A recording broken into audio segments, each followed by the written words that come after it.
এই বড় নম্বরের রেকর্ড এখনো পর্যন্ত অক্ষুণ্ণ রয়েছে। আন্তর্জাতিক পর্যায়ের এই অভূতপূর্ব জয়লাভই পরবর্তীতে 2007 সালে ওয়ার্ল্ড স্কলার্স কাপের প্রতিষ্ঠাতা হিসেবে আত্মপ্রকাশ করেছে অভিযুক্ত। আসসালামু আলাইকুম এবং শুভ সন্ধ্যা উপস্থিত সবাই। অনুষ্ঠানের এই পর্যায়ে আমি সুমাইয়া খান আছি আপনাদের সাথে। সম্প্রতি 2023 সালে সমাপ্ত ওয়ার্ল্ড স্কলার্স কাপের 17তম আসরে international folk school Bangladesh Bogura শাখার কিছু শিক্ষার্থী অংশ নিয়েছে এবং আন্তর্জাতিক পর্যায়ে অর্জিত তাদের এই অভূতপূর্ব সাফল্যকে বাহবা প্রদান ও আজকের এই আনন্দপূর্ণ মুহূর্তে তাদের এই সাফল্যকে আপনাদের সকলের সাথে ভাগ করে নেওয়া এই পর্যায়ে মূল উদ্দেশ্য।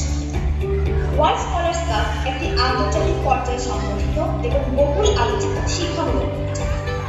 ড্যানিয়েল বার্নজেসলির প্রচেষ্টায় 2007 সাল থেকে জাতীয় শুরু করা ওয়ার্ল্ড স্কলার্স কাপ বর্তমানে প্রতি বছর সারা বিশ্বের 65 বেশি দেশ থেকে 20,000-এর অধিক প্রতিযোগীর অংশগ্রহণে অনুষ্ঠিত হয়। 3টি ধাপের এই প্রতিযোগিতায় বিভিন্ন ধাপে শিক্ষার্থীরা বিভিন্ন ধরনের চ্যালেঞ্জের সম্মুখীন হয়ে থাকে, যেখানে পুঁথিগত বিদ্যার পাশাপাশি শিক্ষার্থীদের উপস্থিত বুদ্ধি এবং সামাজিক দক্ষতা সমান গুরুত্ব পেয়ে থাকে। ওয়ার্ল্ড স্কলার্স কাপে অংশগ্রহণ কেবলমাত্র শিক্ষার্থীদের পরবর্তী শিক্ষা জীবনের জন্য এক অনবদ্য সংযোজন নয়, বরং শিক্ষার্থীদের দলগত ব্যবস্থাপনা একটি সম্পূর্ণ নতুন পরিবেশে নতুন সংস্কৃতির সাথে তৎক্ষণাৎ নিজেকে মানানসই প্রমাণের স্পৃহা এবং পাশাপাশি গবেষণাগত দক্ষতার উন্নয়নেও এক উল্লেখযোগ্য ভূমিকার বাহক। ওয়ার্ল্ড স্কলার্স কাপের চূড়ান্ত পর্যায়ের প্রতিযোগিতাটি অনুষ্ঠিত হয় ইউএসএর ইয়েল ইউনিভার্সিটি, যেখানে প্রতিযোগীরা বিশ্বের অন্যতম সেরা একটি বিশ্ববিদ্যালয়ের মেধাবী শিক্ষার্থীদের কার্যকর জীবন ব্যবস্থাপনা, উন্নত চিন্তাশক্তি এবং কর্মগত দক্ষতার সাথে অনুপ্রাণিত হয়ে নিজেদেরকে উদ্বুদ্ধ করতে সক্ষম হয়। সম্প্রতি international folk school Bangladesh Bogura শাখার কিছু মেধাবী শিক্ষার্থী যথাক্রমে 9th গ্রেড থেকে আহসান হাবিব রাহুল, শীষ মোহাম্মদ এবং 7th গ্রেড থেকে রাসিদ চৌধুরী স্কলার্স কাপের 17তম আসরে অংশগ্রহণ করে এবং তাদের অসামান্য বুদ্ধিদীপ্ত প্রদর্শনের মাধ্যমে আঞ্চলিক এবং আন্তর্জাতিক পর্যায়ে ছিনিয়ে আনার জয় শিক্ষা প্রতিষ্ঠানটিকে এনে দিয়েছে আন্তর্জাতিক সাফল্য।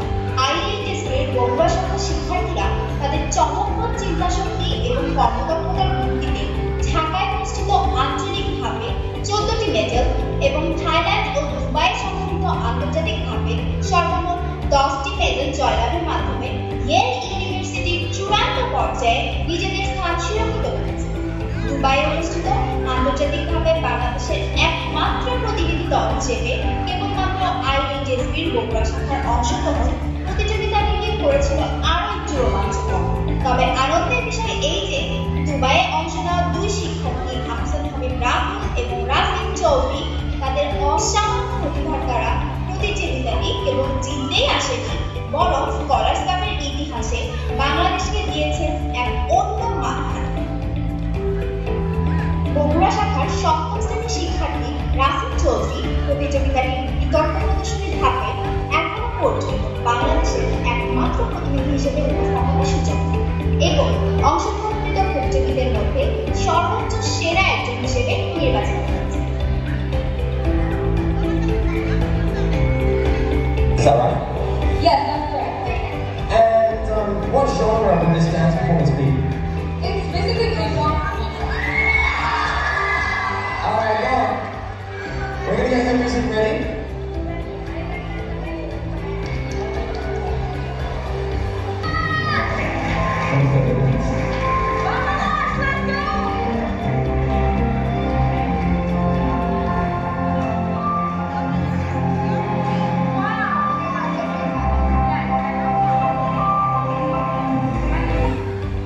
বিশ্বের 65টির বেশি দেশ থেকে 20,000-এর অধিক মেধাবী শিক্ষার্থীদের ঘিরে এশিয়া মহাদেশের ছোট্ট দেশ বাংলাদেশের ছোট্ট শহর বগুড়া থেকে অংশগ্রহণকৃত শিক্ষার্থীবৃন্দ রাসিদ এবং শীষে এ ধরনের আন্তর্জাতিক পর্যায়ের প্রতিযোগিতায় নিজেদের স্থান সুরক্ষিত করার পেছনের গল্পটি কিন্তু মোটেই সহজ ছিল। শিক্ষার্থীদের অক্লান্ত পরিশ্রম, শিক্ষকদের উন্নত কৌশল এবং তাদের কার্যকর প্রশিক্ষণই নিশ্চিত করেছে শিক্ষার্থী শিক্ষার্থীদেরকে অভূতপূর্ব সাফল্য। এক্ষেত্রে বিশেষ ধন্যবাদ জানাতে চাই প্রতিষ্ঠানটির managing director Ayesha Akter পামিস, assistant managing director Mohammad খান স্যার এবং মিড সেকশনের সেকশন হেড ঈশানী রে চৌধুরী।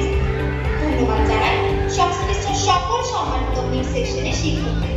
তবে বিশেষ ধন্যবাদের দাবিদারের ক্ষেত্রে অংশগ্রহণকৃত শিক্ষার্থীদের অভিভাবকও বটে। শিক্ষার্থীদের এই সাফল্য গাথা সংশ্লিষ্ট শিক্ষা প্রতিষ্ঠান আইএসসি বগুড়া শাখার সকলের তালিকায় শুধু এক অবর্ণনীয় সংযোজনই নয়, বরং বগুড়া তথা বাংলাদেশকে বিশ্ব দরবারে এক উন্নয়নশীল দেশ হিসেবে প্রতিষ্ঠিত করতেও এক অনন্য প্রচেষ্টা বলে আমরা